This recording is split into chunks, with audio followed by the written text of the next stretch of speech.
Hello. Today I'm taking a look at a very popular Sancerre. So we're in the Loire Valley in France.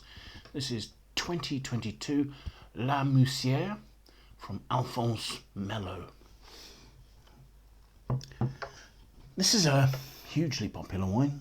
The Mellot family trace their history as wine growers and vignerons in the Sancerre region of the Loire back to 1513. In 1881, a member of the family called Alphonse is a tavern keeper and he acquires a license to export his wines. He's been shipping them locally and wants to sell further afield. The estate's still family owned, and by tradition now, as it's been handed down through the generations, the eldest son in the family in every generation is called Alphonse. They have historic cellars built from the 15th through to the 17th century, right in the heart of the town of Sancerre. These are beautiful vaulted brick cellars. But what we have here, La Moussiere, is a wine from a single vineyard. La Moussiere covers 34 hectares. It sits on the southwest tip of the Sancerre appellation and has very classic Kimmeridgian limestone and Saint Doulchard marls comprising its soils here. So these are soils that will act as water reservoirs for the plant, but only allow water back to the plant relatively slowly, so helping to restrain vigour quite nicely. It's believed that the vineyard sits on the site of an old Roman marching fort. The vines here are planted quite traditionally. There's quite dense planting. I mean, evidently throughout Sancerre the average planting density is about 6,500, 6,600 per hectare. Here the vines are planted somewhere between 8 and 10,000 per hectare, and new plantings are going in at sort of 9 to 10,000 vines per hectare, so the planting density on the estate is slowly increasing. The age of the vines that produce this wine will vary from between new 4-year-old vines right the way up to those that are 40-year-old. The estate is managed using both organic and biodynamic practices, and the wine carries those certifications on the back of the label. The fruit is hand-picked into shallow trays holding no more than 25 kilograms at a time to prevent fruit being crushed prior to its reaching the winery, so the fruit arrives at the winery in good condition. There it's sorted on sorting tables and it's destemmed. As a Sancerre, this is 100% Sauvignon Blanc. The destemmed fruit is carried by conveyor belt, again to prevent the fruit being damaged, up to the presses. Pressing is done with pneumatic presses, gentle pressing, and following that, juice is settled to leave it clean for fermentation. Of the total crop, 50% of the juice goes into vat and the other 50% goes into new French oak barrels for fermentation.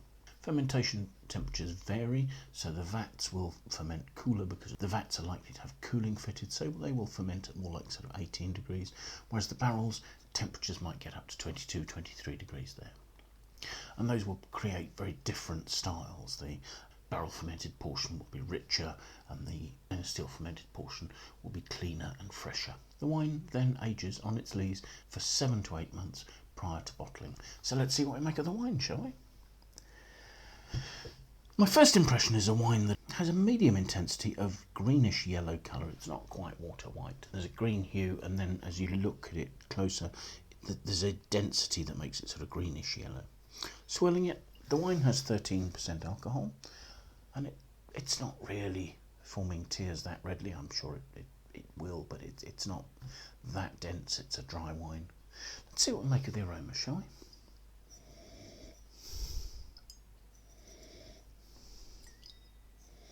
The overwhelming character of that is green fruit. There are notes of nettles, there's cut grass, there's pea pods. There are some sort of slight lifted notes, almost a sort of a sherbety note at one point. And the notes are really quite restrained. So let's have a taste, shall we?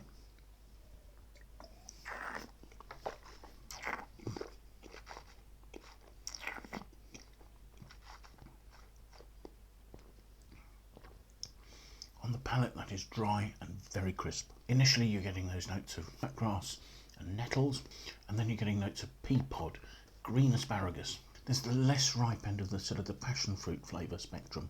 And there's a roundness. There's a sort of a slight creamy texture coming through. I'm guessing that's the oak aging and the lees aging. It's just adding roundness and richness to the mid palate. The alcohol at 13% is, I guess, giving a little bit of roundness as well to that mid palate. And the freshness is allowing some of that sort of green, almost now sort of gooseberry tart fruit to come through. With the roundness just before the finish, there's a tiny touch again of that sort of sherbety, slightly lifted, slightly sort of kiwi fruit, passion fruit sort of notes there. But this is not a Sancerre that has a sort of a ripe, rounded, rich note. It's more sort of rich and creamy on the mid palate, with actually sort of quite some flinty notes and some almost chalky minerality as well. There's a real mineral dryness to the finish. The finish lasts reasonably well. So this is an elegant and complex example of Sancerre with some really quite good weight. The oak has been handled really subtly. It doesn't particularly stand out, but it is giving that weight and a little bit of complexity to the mid palate. It's stopping it from being too primary. The flavours are lasting really quite well. So yes, I think that's a nice example of a Sancerre in a more crisp and less ripe fruit style. So quite a sort of a traditional minerally style of Sancerre. So thank you very much for watching. I hope you found the tasting of interest. If you've enjoyed it, do please click to say you like it. If you feel like sharing it with your friends, if you know people who you think might be interested to watch it, please do pass it on to them. If you have any comments, please leave them in the comments box below. We'd love to hear your feedback about the wines we're tasting, about the nature of the tastings themselves, or anything else that's related to that. But most importantly, I do hope you'll make some time to come and join us for another tasting in the very near future. Thanks again. Bye for now.